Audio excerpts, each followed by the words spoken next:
Doctor, doctor, দরজা খোলো। ও doctor! কি জ্বালা! এই অর্ধেক রাত্রে তাকিয়ে দেখি আমাদের জমিদার দক্ষিণাচরণ বাবু ধড়ফড় করে উঠে পিঠ ভাঙা চৌকিটা টেনে এনে তাকে বসতে দিলাম, আর উদ্বিগ্নভাবে তার মুখের দিকে চাইলাম।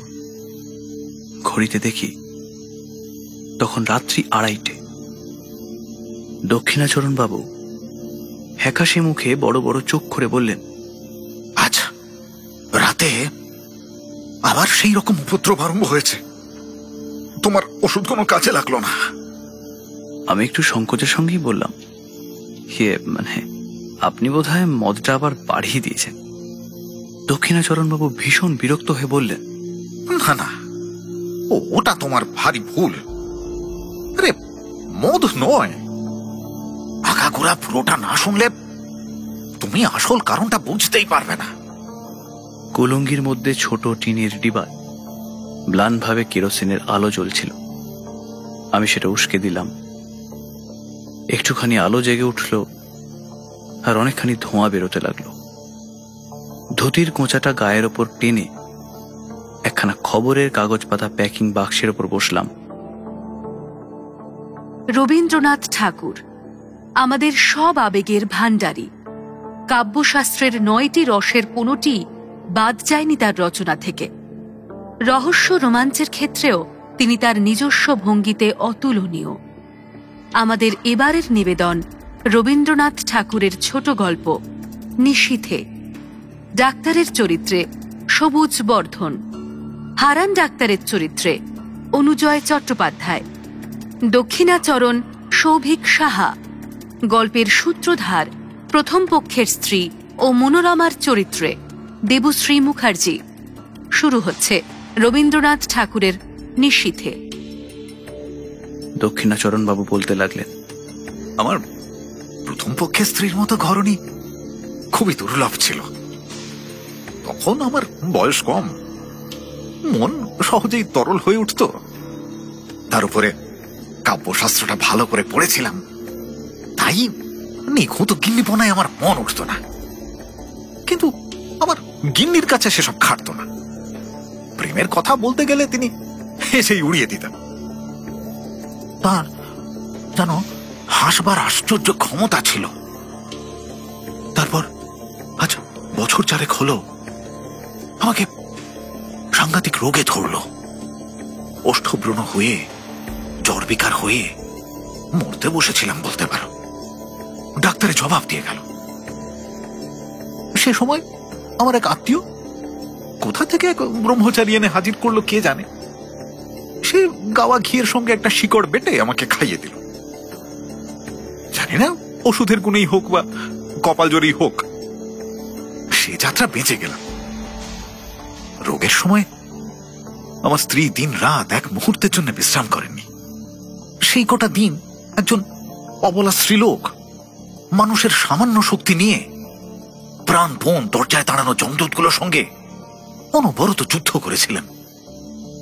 তার সমস্ত প্রেম, সমস্ত হৃদয়, সমস্ত যত্ন দিয়ে আমার এই অযোগ্য প্রাণটাকে যেন একেবারে বুকের শিশুর মতো দুহাত দিয়ে চেপে ঢেকে রেখেছিলেন।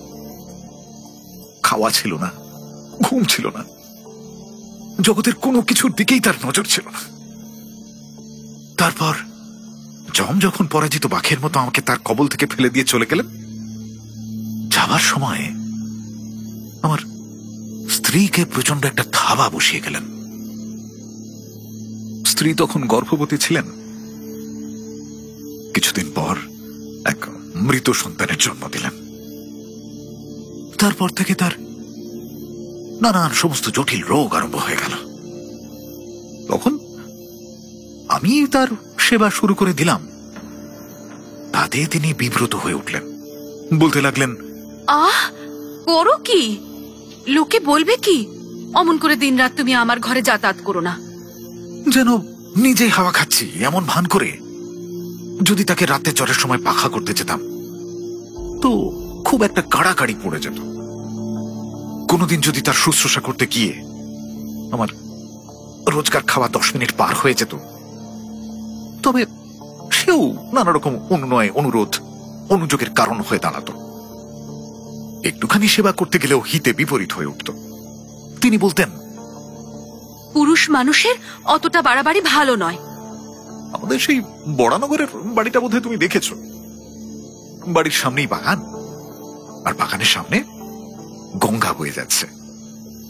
আমাদের শোবার ঘরের নিচেই দক্ষিণের দিকে খানিকটা জমি, মেহেদির বেড়া দিয়ে ঘিরে আমার স্ত্রী নিজের মনের মতো করে এক টুকরো বাগান বানিয়েছিলেন। সমস্ত বাগানটার মধ্যে শুধু সেই জায়গাটুকুই ভীষণ সাদাসিধে আর একেবারে দিশি। তার মধ্যে রঙের বাহার, পাতার বৈচিত্র্য তেমন ছিল না। টবের মধ্যে সামান্য সব গাছপালার পাশে কাঠিতে করে কাগজে বানানো লাটিন নামের পতাকাও উঠত না। এই ধরো বেল, জুঁই, গোলাপ, গন্ধরাজ, করবী আর রজনীগন্ধা, এই সবই বেশি। প্রকাণ্ড একটা বকুল গাছের তলা সাদা মার্বেল পাথর দিয়ে বাঁধানো ছিল। সুস্থ অবস্থায় তিনি নিজে দাঁড়িয়ে সেটা দুবেলা ধুয়ে সাফ করিয়ে রাখতেন। গরমকালে কাজের ফাঁকে সন্ধ্যের সময় সেটাই তার বসবার জায়গা ছিল। সেখান থেকে গঙ্গা দেখা যেত, কিন্তু গঙ্গা থেকে কুঠির মানসির বাবুরা তাকে দেখতে পেত না। অনেকদিন বিছানায় পড়ে থেকে একদিন চৈত্রের শুক্লপক্ষ সন্ধেবেলা তিনি আমাকে বললেন, ঘরে বদ্ধ থেকে আমার প্রাণ কেমন করছে, আজ একবার আমার সেই বাগানে গিয়ে বসবো। আমি তাকে অনেক যত্ন করে ধরে ধরে আস্তে আস্তে সেই বকুলতলার পাথরের বেদিটায় নিয়ে গিয়ে শুইয়ে দিলাম। আমারই হাঁটুর উপরে তার মাথাটা তুলে রাখতে পারতাম, কিন্তু জানি সেটাকে তিনি অদ্ভুত ব্যবহার বলে মনে করবেন। তাই একটা বালিশ নিয়ে এসে তার মাথার তলায় রাখলাম।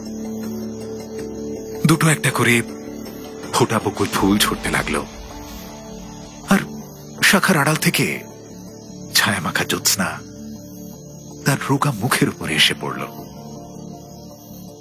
চারিদিক শান্ত, নিস্তব্ধ।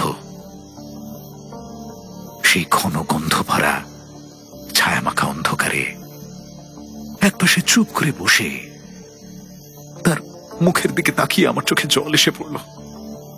আমি আস্তে আস্তে কাছের গোড়ায় এসে দু হাতে তার একখানা রোগা হাত আমার হাতে তুলে নিলাম। তিনি কোনো আপত্তি করলেন না। কিছুক্ষণ এইরকম চুপ করে বসে থেকে আমার মন কেমন করে উঠল। বলে উঠলাম, তোমার ভালোবাসা কোনো কালে ভুলব না। বলেই বুঝলাম কথাটা বলবার কোনো দরকারই ছিল না। আমার স্ত্রী হেসে উঠলেন। সে হাসিতে লজ্জা ছিল, সুখ ছিল, খানিকটা অবিশ্বাস ছিল, আর অনেকটা পরিমাণে ব্যঙ্গের তীব্রতাও ছিল। প্রতিবাদে একটাও কথা না বলে শুধু তার সেই হাসির মধ্যে দিয়ে যেন জানালেন, কোনো কালে ভুলবে না, তা কখনো সম্ভব নয়, আর আমি তা আশাও করি না। ওই ভীষণ মিষ্টি আর তীক্ষ্ণ হাসির ভয়ে জানো তো আমি কখনো আমার স্ত্রীর সঙ্গে ভালো মতো প্রেমালাপ করতে সাহস পেতাম না। মানে এই ধরো আড়ালে যেসব কথা মনে আসতো, তার সামনে গেলেই সেগুলোকে নিতান্ত বাজে কথা বলে বোধ হতো। ছাপার অক্ষরে যেসব কথা পড়লে দু চোখ বেয়ে দর দর করে জল পড়তে থাকে, সেগুলো মুখে বলতে গেলে কেন যে হাসি পায় কে জানে। হাসির উপরে তো তর্ক চলে না, কাজেই চুপ করে যেতে হলো। জ্যোৎস্না আরো উজ্জ্বল হয়ে উঠল। একটা কোকিল ক্রমাগত কুহু কুহু করে ডেকে অস্থির হয়ে গেল। আমি বসে বসে ভাবতে লাগলাম যে এমন জ্যোৎস্না রাতেও কি পিকবুথু কানে শুনছে না। যাই হোক, অনেক চিকিৎসাতেও আমার স্ত্রীর রোগ উপশমের কোনো লক্ষণ দেখা গেল না। ডাক্তার বলল একবার হাওয়া বদল করে দেখলে ভালো হয়। তখন আমি স্ত্রীকে নিয়ে এলাহাবাদে গেলাম। এইখানে দক্ষিণাবাবু হঠাৎ থমকে চুপ করলেন, সন্দিগ্ধভাবে আমার মুখের দিকে তাকালেন। তারপর দু হাতের মধ্যে মাথা রেখে ভাবতে লাগলেন। আমিও চুপ করেই রইলাম। কুলুঙ্গিতে কেরোসিন মিটমিট করে জ্বলতে লাগলো, আর নিস্তব্ধ ঘরে মশার ভন ভন শব্দ ভীষণ স্পষ্ট হয়ে উঠল। হঠাৎ নীরবতা ভেঙে দক্ষিণাবাবু বলতে আরম্ভ করলেন। সেখানে হারান ডাক্তার আমার স্ত্রীর চিকিৎসা করতেন। শেষে অনেকক্ষণ একভাবে চিকিৎসার পর ডাক্তারও বললেন, আমিও বুঝলাম, আর আমার স্ত্রীও বুঝলেন যে তার রোগ সারবার নয়, তাকে চিররুগ্ন হয়েই কাটাতে হবে। তখন একদিন আমার স্ত্রী আমাকে বললেন, যখন রোগও সারবে না আর তাড়াতাড়ি আমার মরবার আশাও নেই, তখন আর কতদিন এই জীবন মৃত্যুকে নিয়ে কাটাবে? তুমি বরং আরেকটা বিয়ে করো। এটা যেন শুধুমাত্র একটা ভালো যুক্তির কথা, তার মধ্যে যে বিরাট একটা মহত্ব বা একটা অসামান্য কিছু আছে এমন ভাব তার লেশ মাত্র ছিল না। এবার আমার হাসবার পালা ছিল, কিন্তু আমার কি আর তেমন করে হাসবার ক্ষমতা আছে? আমি উপন্যাসের নায়কের মতো গম্ভীরভাবে বলতে গেলাম, এই দেহে জীবন আছে। তিনি বাধা দিয়ে বললেন, নাও নাও, আর বলতে হবে না, তোমার কথা শুনে আমি আর বাঁচি নে। আমি হার স্বীকার না করে বললাম, এই জীবনে আর কাউকে ভালোবাসতে পারবো না। শুনে আমার স্ত্রী খুব হেসে উঠলেন।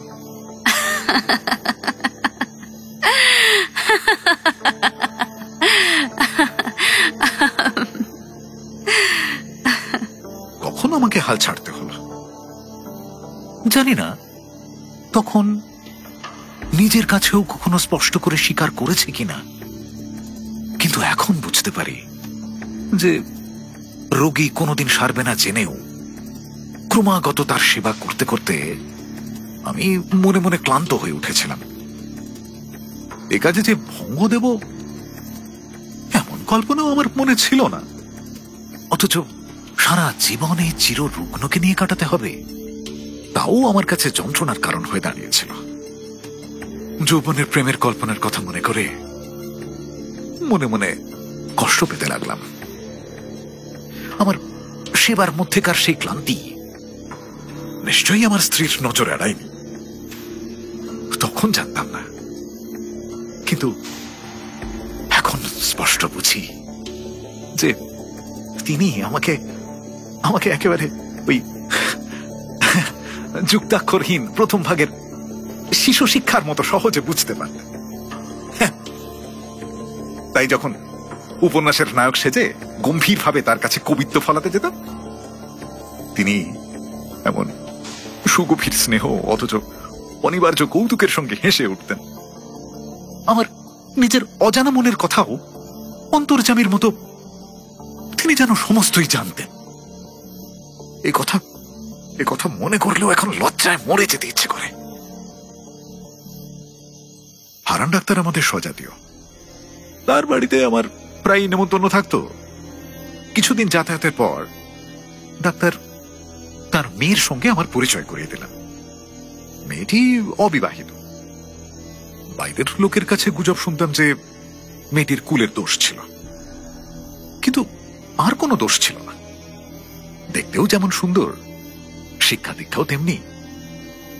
সেই জন্য মাঝে মাঝে একদিন তার সঙ্গে নানান কথার আলোচনা করতে করতে আমার বাড়ি ফিরতে রাত হয়ে যেত।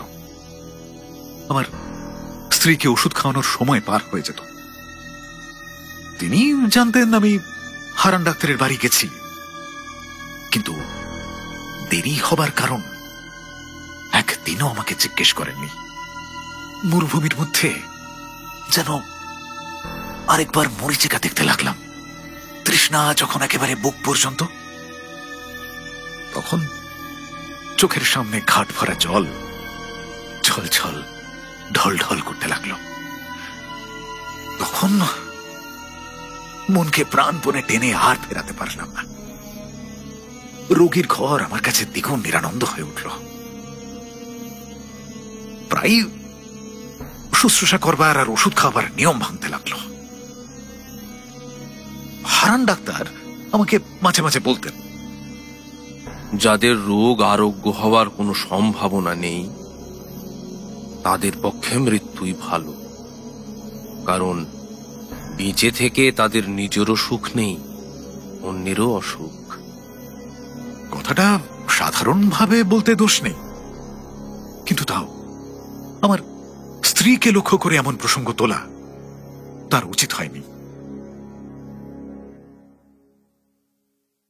কিন্তু মানুষের জীবন মৃত্যু সম্পর্কে ডাক্তারের মন এমন অসাড় যে তারা ঠিক আমাদের মনের অবস্থা বুঝে উঠতে পারে না।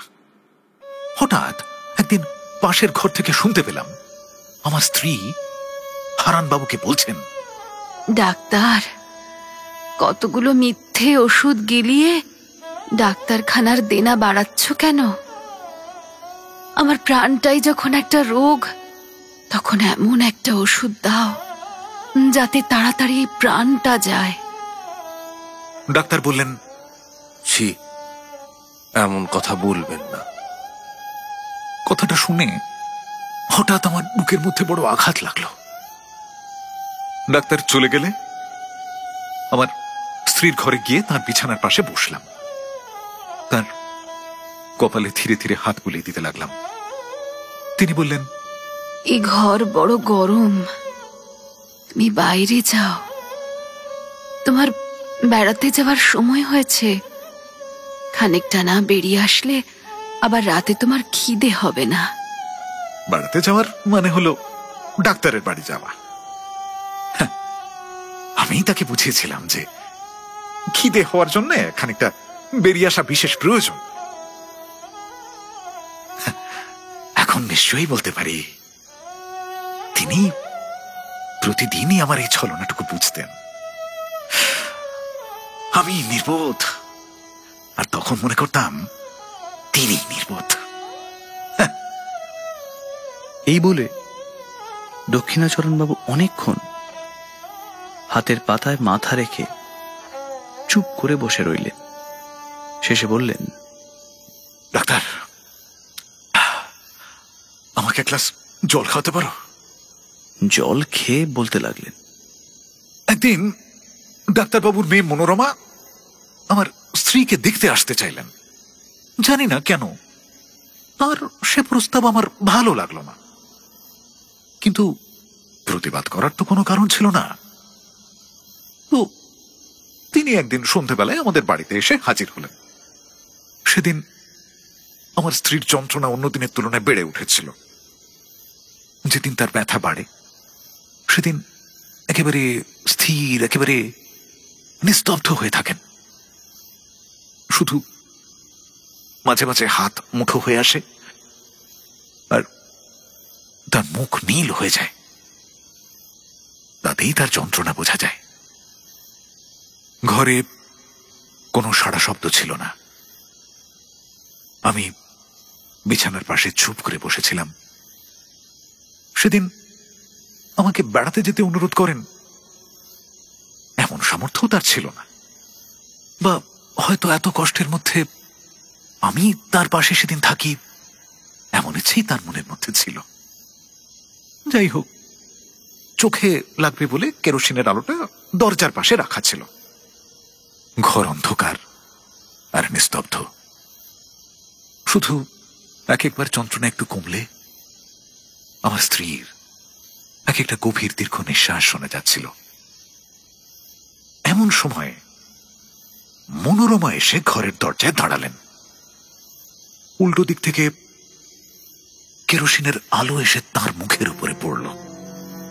আলো আধারে লেগে কিছুক্ষণ তিনি ঘরের কিছুই দেখতে না পেয়ে দরজার কাছে দাঁড়িয়ে ইতস্তত করতে লাগলেন।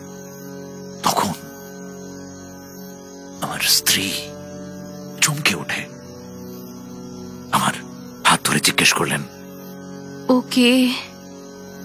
তার সেই দুর্বল অবস্থায় হঠাৎ অচেনা লোক দেখে ভয় পেয়ে আমাকে দুবার তিনবার অস্ফুট স্বরে প্রশ্ন করলেন, ও কে? ও কে গো?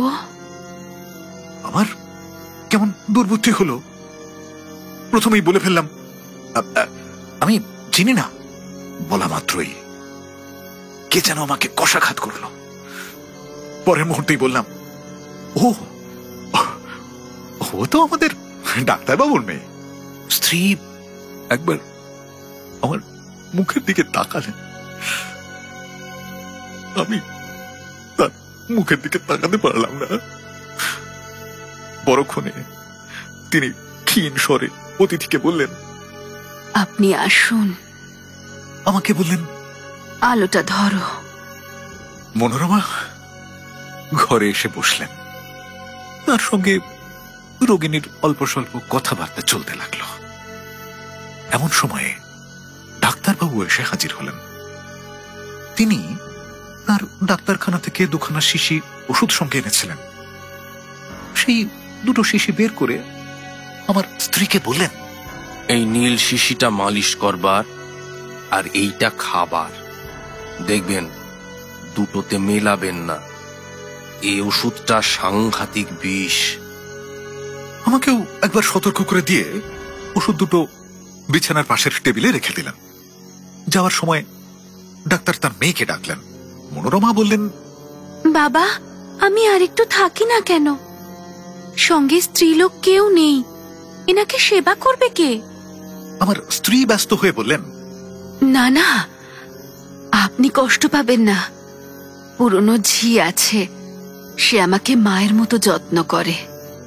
ডাক্তার হেসে বললেন, উনি মা লক্ষ্মী, চিরকাল পরে সেবা করে এসেছেন, অন্যের সেবা সইতে পারেন না। মেয়েকে নিয়ে ডাক্তার যাওয়ার উদ্যোগ করছেন। এমন সময় আমার স্ত্রী বললেন, ডাক্তার বাবু, ইনি এই বদ্ধ ঘরে অনেকক্ষণ বসে আছেন, এনাকে একবার বাইরে বেরিয়ে নিয়ে আসতে পারেন। ডাক্তারবাবু আমাকে বললেন, আসুন না, আপনাকে নদীর ধার হয়ে একবার বেরিয়ে আনি। আমি প্রথমটা আপত্তি দেখিয়ে একটু পরেই রাজি হয়ে গেলাম। ডাক্তারবাবু যাওয়ার সময় দোষিসী ওষুধ সম্বন্ধে আবার আমার স্ত্রীকে সতর্ক করে দিলেন। মনে রাখবেন, শিশি দুটোতে মিলিয়ে ফেলবেন না, মালিশেরটা ভয়ানক বিষ। সেদিন ডাক্তারের বাড়িতেই খেলাম। ফিরে আসতে রাত হয়ে গেল।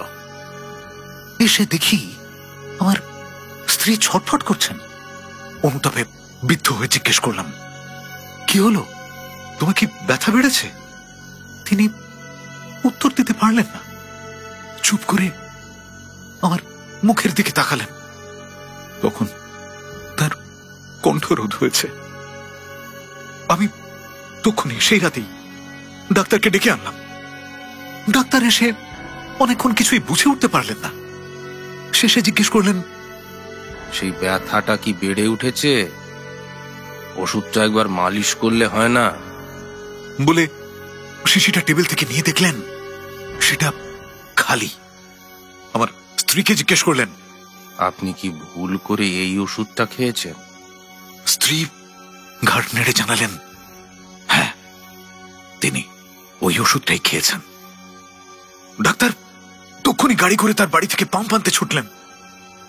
আমি প্রায় অজ্ঞানের মতো আমার স্ত্রীর বিছানার উপরে গিয়ে পড়লাম। তখন মা যেমন পীড়িত শিশুকে সান্ত্বনা দেয়, তেমনি করে তিনি আমার মাথা তার বুকের কাছে টেনে নিয়ে দু হাতের স্পর্শে আমাকে তার মনের কথা বোঝাতে চেষ্টা করলেন। শুধু তার সেই করুণ স্পর্শের দ্বারা যেন আমাকে বারবার করে বলতে লাগলেন, দুঃখ করো না, ভালোই হয়েছে, তুমি সুখী হবে। আর সেই মনে করে আমি সুখে মরলাম।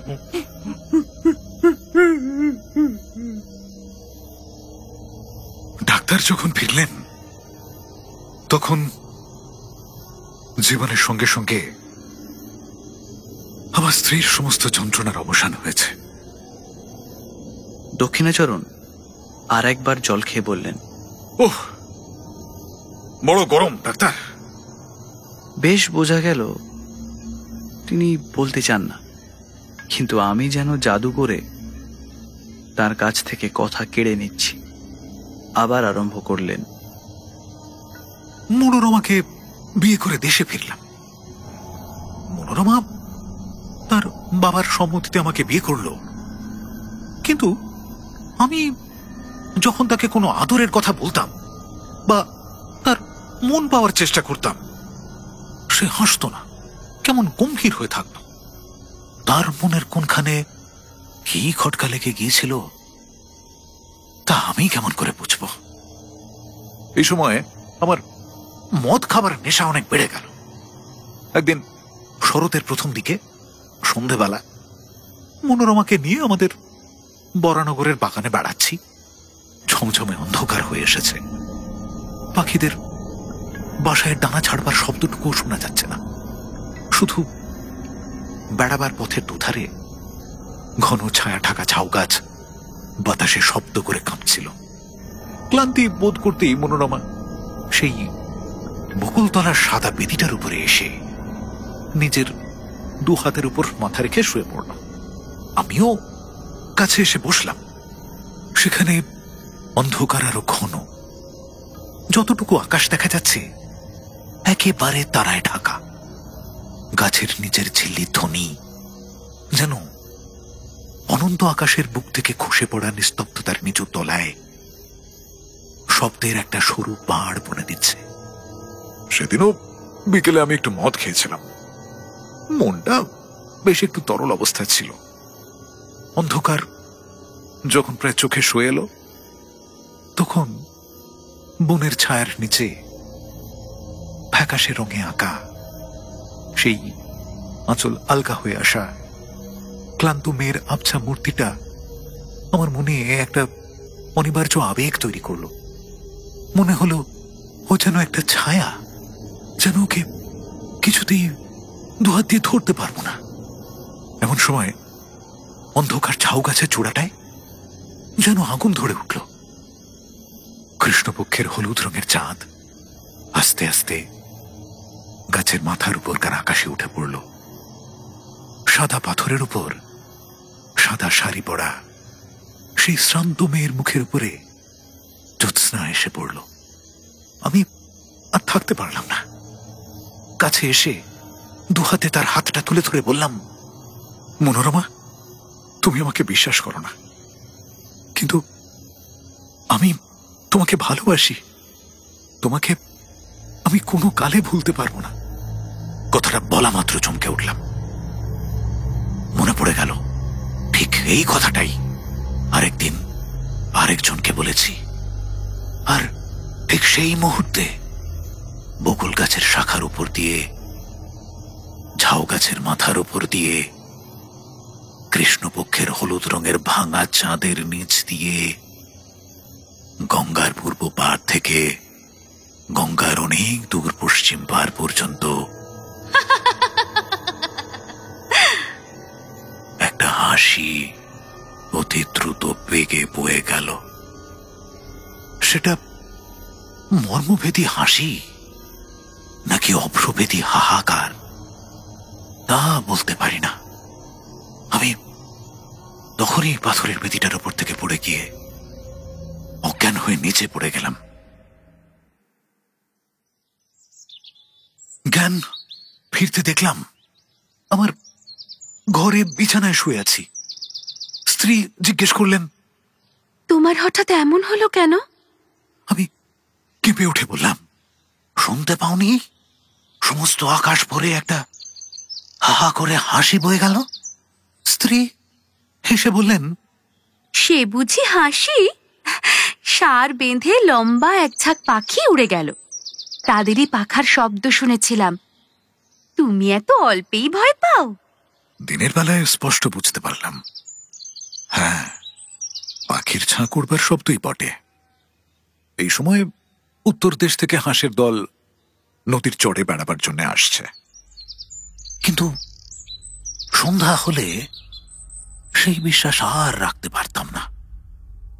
কেমন যেন মনে হতো চারিদিকে সমস্ত অন্ধকার ভরে ঘন হাসি জমা হয়ে রয়েছে।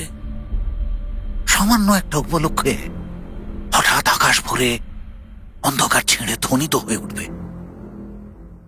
শেষে এমন হলো যে সন্ধ্যের পর মনোরমার সঙ্গে একটা কথা বলতেও আমার সাহস হতো না। তখন আমাদের বড়ানগরের বাড়ি ছেড়ে মনোরমাকে নিয়ে বোটে করে বের হলাম।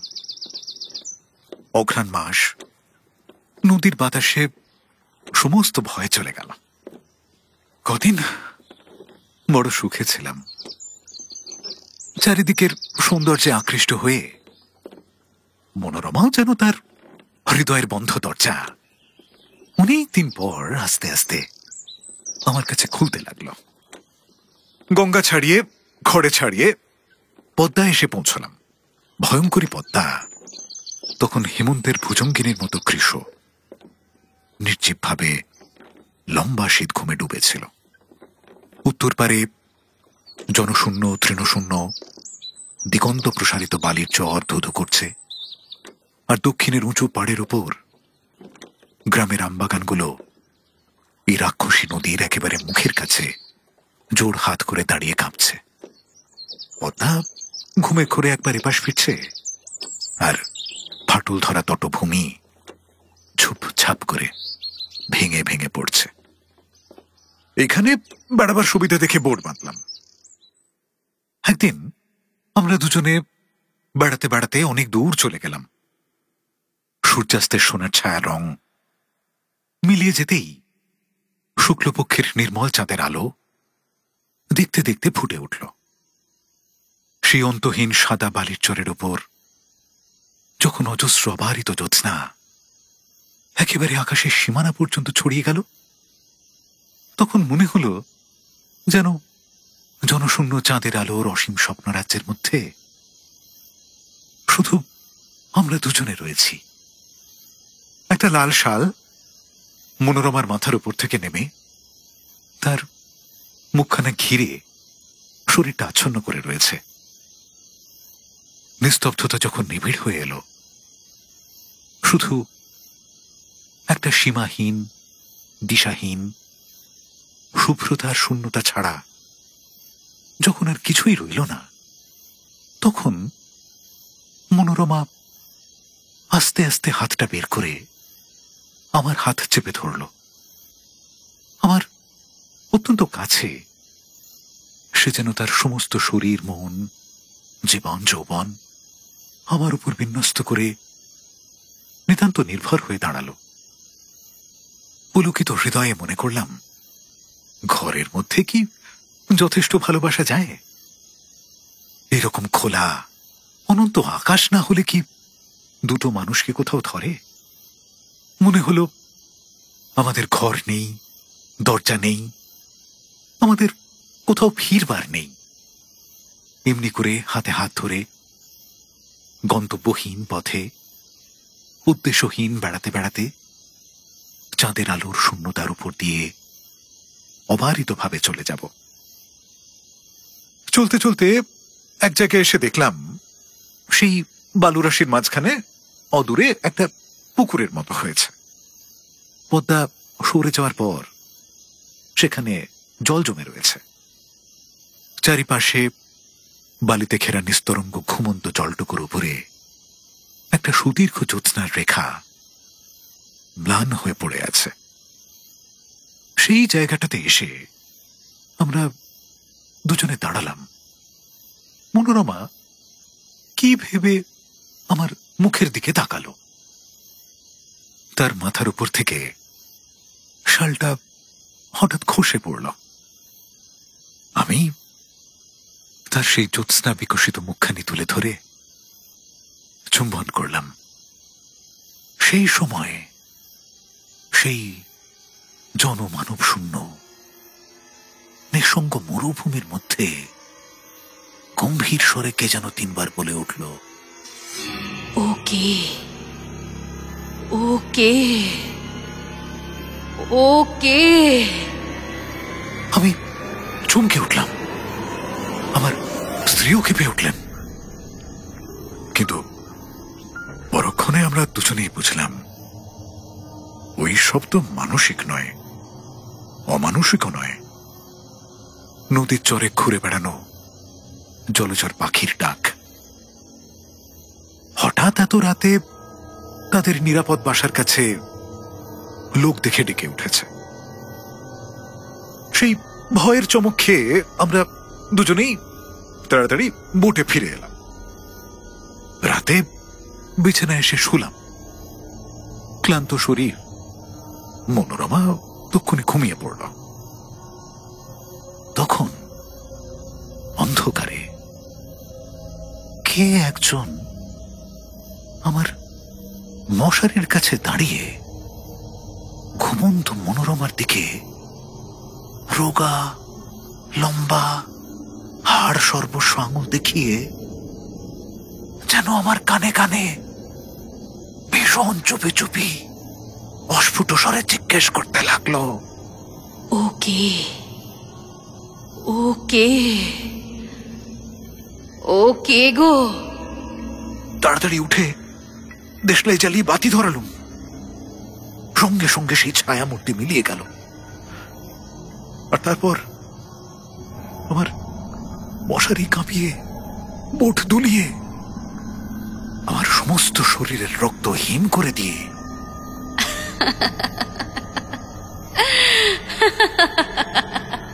একটা হাসি অন্ধকার রাত্রির ভিতর দিয়ে বয়ে চলে গেল।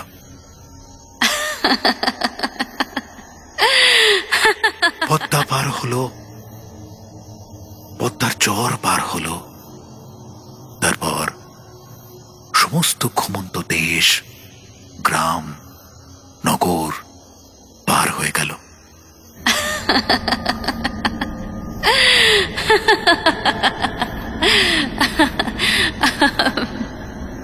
সেটা যেন চিরকাল ধরে দেশ দেশান্তর লোক লোকান্তর পার হয়ে ক্রমশ ক্ষীণ হতে হতে বহু দূরে চলে যাচ্ছে। ক্রমে যেন সূর্যের ডগার মতো ক্ষীণ হয়ে এলো।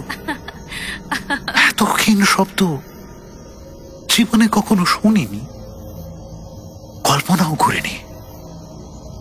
মনে হলো যেন আমার মাথার মধ্যে আকাশ রয়েছে, আর সেই শব্দ যতই দূরে যাচ্ছে কিছুতেই আমার মস্তিষ্কের সীমা ছাড়াতে পারছে না। শেষে যখন একান্ত অসহ্য হয়ে এলো, তখন ভাবলাম আলো না নেভালে ঘুমোতে পারবো না। যেই আলো নিভিয়ে শুয়েছি, অমনি আমার মশারির পাশে আমার কানের কাছে অন্ধকারে আবার সেই অবরুদ্ধ স্বর বলে উঠল, ওকে ওকে ওকে ওকে গো। আমার বুকের রক্তের ঠিক সমান তালে ক্রমাগত ধ্বনিত হতে লাগলো, ওকে ওকে ওকে ওকে গো। সেই গভীর রাতে নিস্তব্ধ বুটের মধ্যে আমার গোল ঘড়িটাও যেন জ্যান্ত হয়ে ওঠে। তার ঘন্টার কাঁটা মনোরমার দিকে ধরে শেলফের ওপর থেকে তালে তালে বলতে লাগলো, ওকে ওকে ওকে ওকে গো। বলতে বলতে দক্ষিণবাবুর মুখ শুকিয়ে ফ্যাকাশে হয়ে এলো। তার কণ্ঠস্বর বন্ধ হয়ে আসতে লাগলো। আমি তাকে ছুঁয়ে বললাম, একটু জল খান। এমন সময় হঠাৎ আমার কেরোসিনের শিখাটা দপদপ করতে করতে নিভে গেল।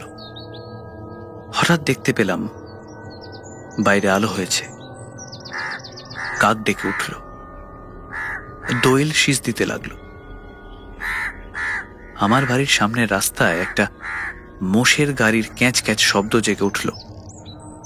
তখন দক্ষিণবাবুর মুখের ভাব একেবারে বদলে গেল। ভয়ের আর কোনো চিহ্নই রইল না।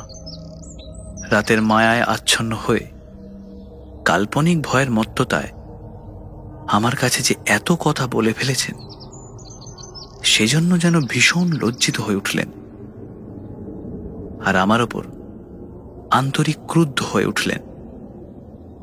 ভদ্রতার সম্ভাষণ মাত্র না করেই হঠাৎ উঠে তাড়াতাড়ি চলে গেলেন। সেই দিনই মাঝরাতে আবার আমার দরজায় এসে ঘা পড়ল। ডাক্তার, ডাক্তার, ও ডাক্তার!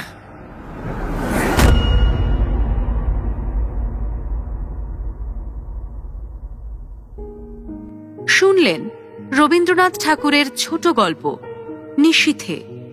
ডাক্তারের চরিত্রে সবুজ বর্ধন, হারান ডাক্তারের চরিত্রে অনুজয় চট্টোপাধ্যায়। গল্পের সূত্রধার প্রথম পক্ষের স্ত্রী ও মনোরমার চরিত্রে দেবশ্রী মুখার্জি। শব্দগ্রহণ সুরজিৎ গাঙ্গুলি। আবহ ও শব্দ নিয়ন্ত্রণ অরিজিৎ পাল। পোস্টার ডিজাইন চয়ন মণ্ডল। দক্ষিণাচরণ গল্পের রেডিও রূপান্তর ও পরিচালনায় সৌভিক সাহা। এমন আরো অনেক গল্প শুনতে সঙ্গে থাকুন ক্লিক অ্যাপের।